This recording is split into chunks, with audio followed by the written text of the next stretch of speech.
This episode of The Loud Lounge is brought to you by the Bermuda Road Safety Council. Drive safe, Bermuda. Welcome to the Loud Lounge. Welcome to the Loud Lounge. Yeah, this is the big bad Mr. What's Magic. happening? Your boy DJ wants to G here. Yeah, it's your boy DJ T. I'm just chilling. And we are chilling at the Loud Lounge. Welcome back. You're here with us at the Loud Lounge. Now, first I want to talk about the Bermuda culture. I've been a victim too. If somebody buys you a shot and you don't take it, it's 3 more shots waiting for you. I mean, what is a person to do in that circumstance? It's like, you can't walk away, because if you walk away, the shots are still waiting. What do we do from there? Because I'm like, do I drink it? Do I walk away? Do I say no to the peer pressure? Come on, Fred, I want to hear from you. What do I do? As an adult, Oh, gosh. as an adult, it's okay to say no. And as I'm getting older, my friends know I'm a DJ. I'm calm and collective, and when I'm not playing, I'm out firing with my friends.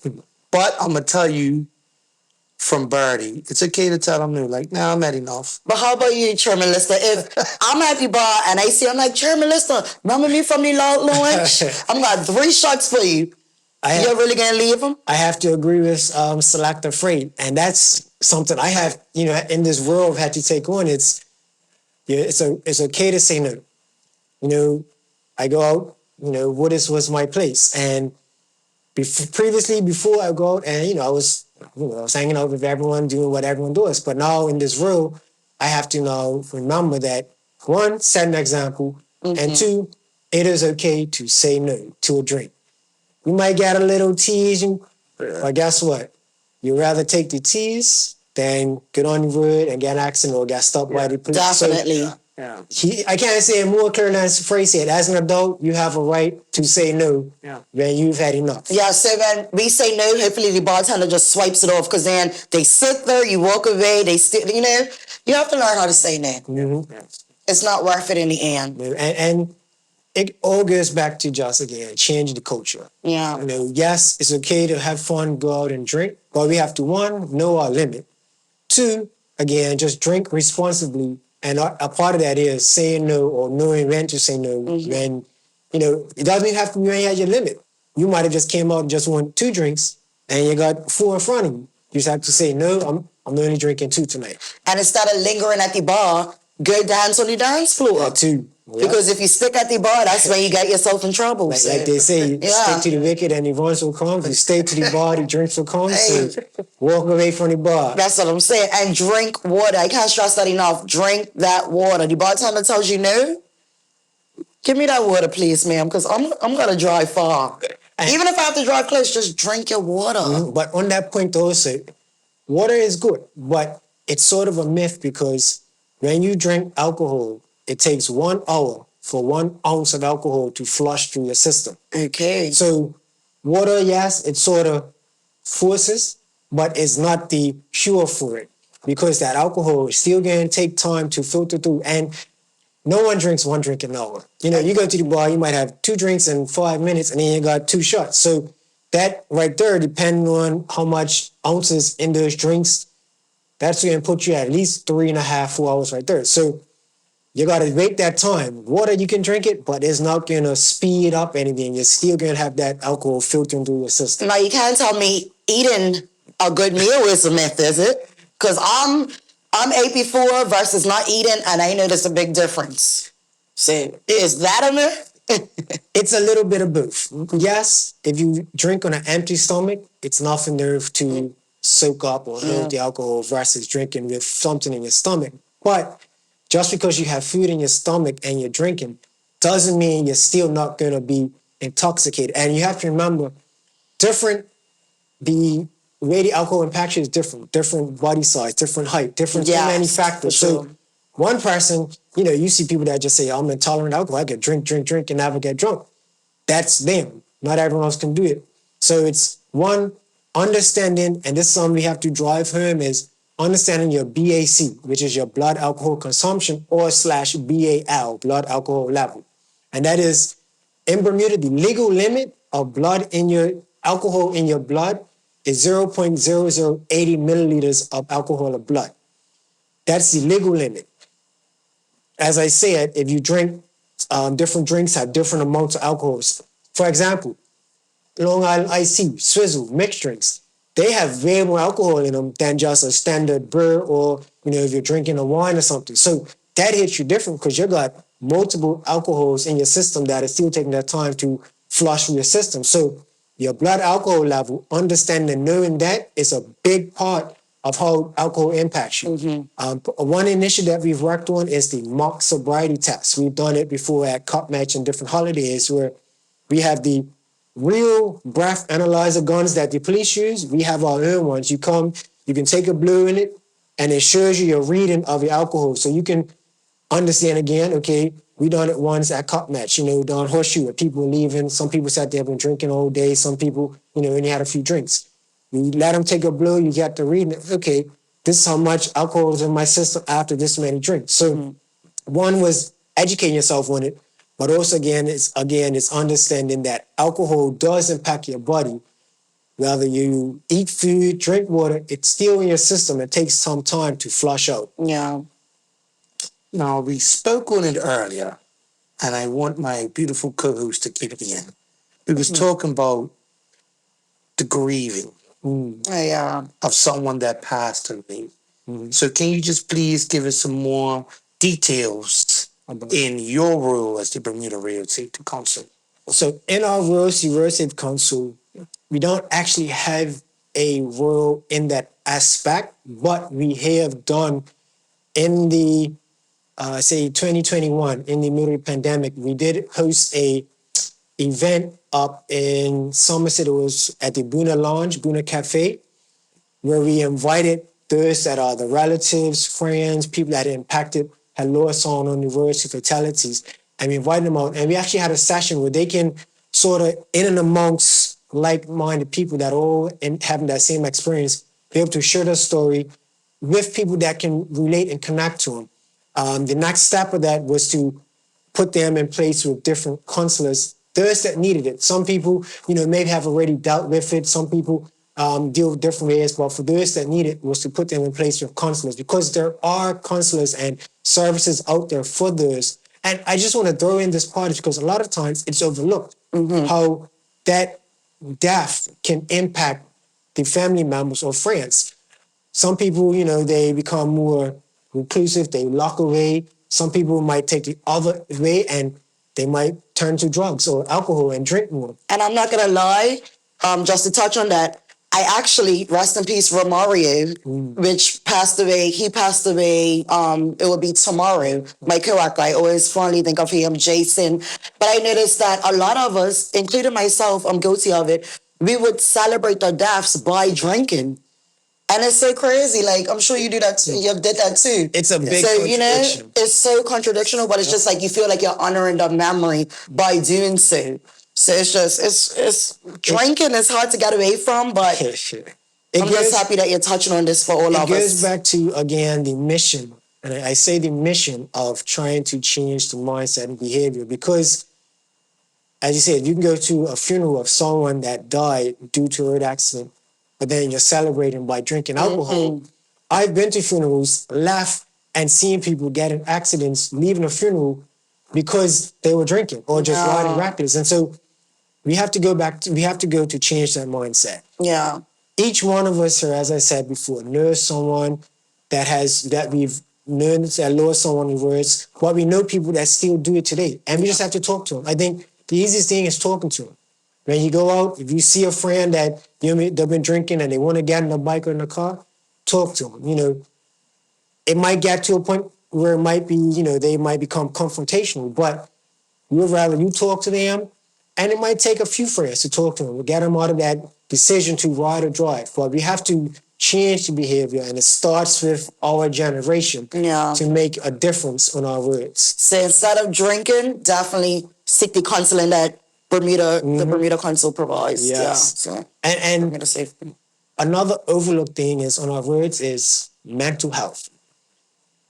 It's, in the younger community a lot, it's, people don't like talking about it, but it has an impact on our words. And I say that because, especially coming out of COVID, where we were locked on and everyone was just angst because of all that was going on. And you get on the roads, and sometimes that's the only place where you can just be free. And you have people that suffer with mental issues, and for them, get on the roads, they might not realize it, but it does have an impact. So going to, some people don't like to say the word therapy, but counseling, therapy, those type of things that we don't see, but if we talk to someone and it can, bring it out and realize this is why we actually do. Why do we go out on the Friday night, drink, get drunk, you say you're not gonna do it again, then wake up on Saturday and do it again?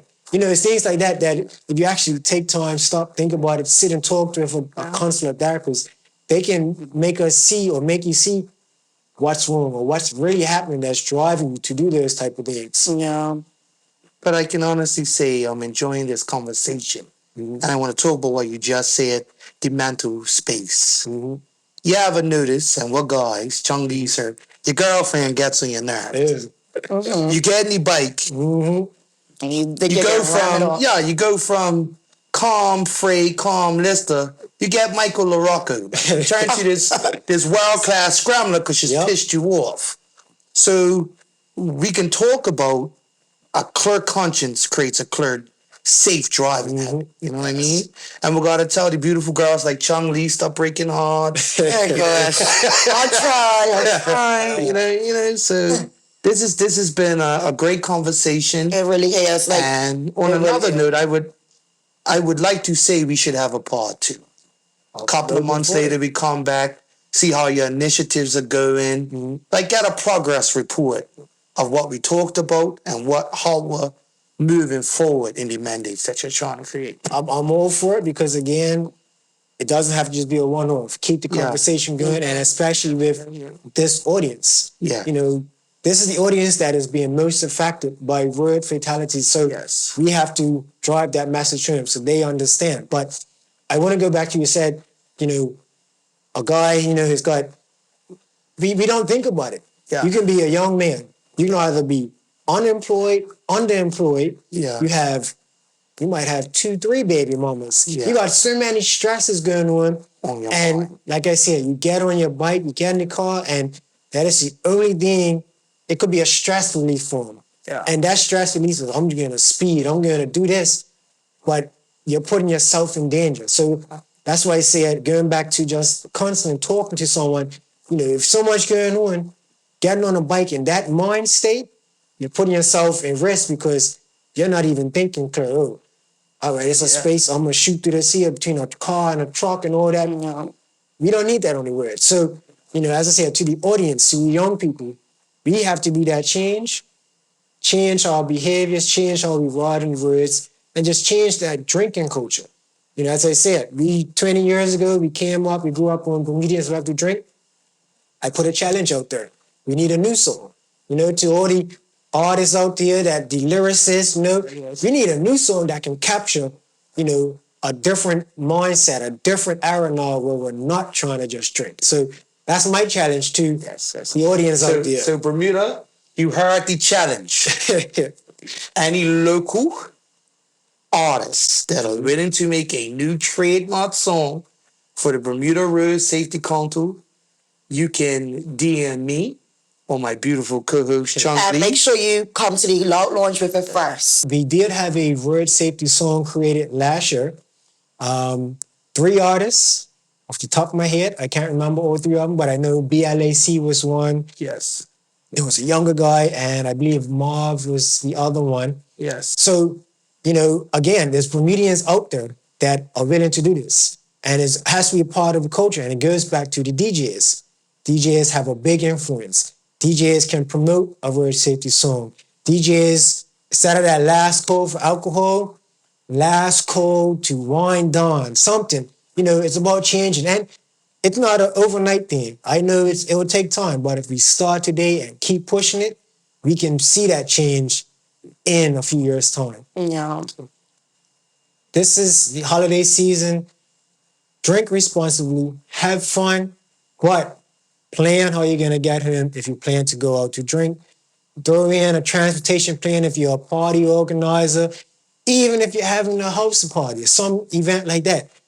same way. You don't want people leaving your house intoxicated and get an accident.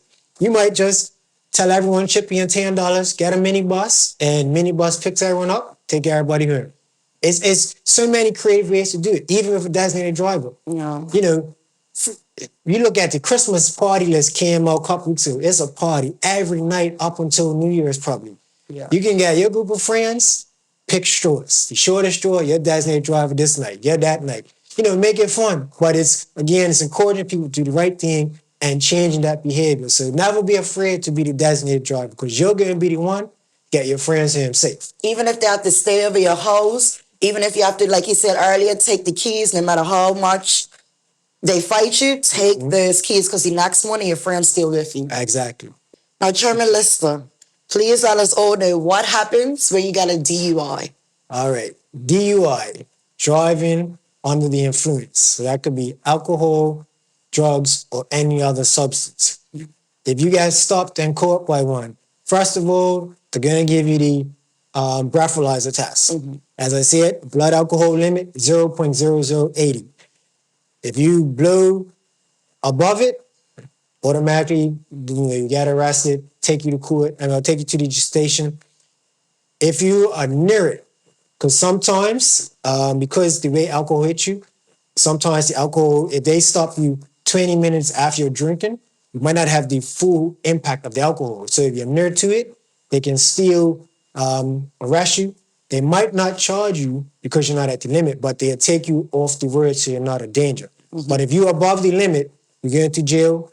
That starts the process. You have to go before a judge. You can get charged.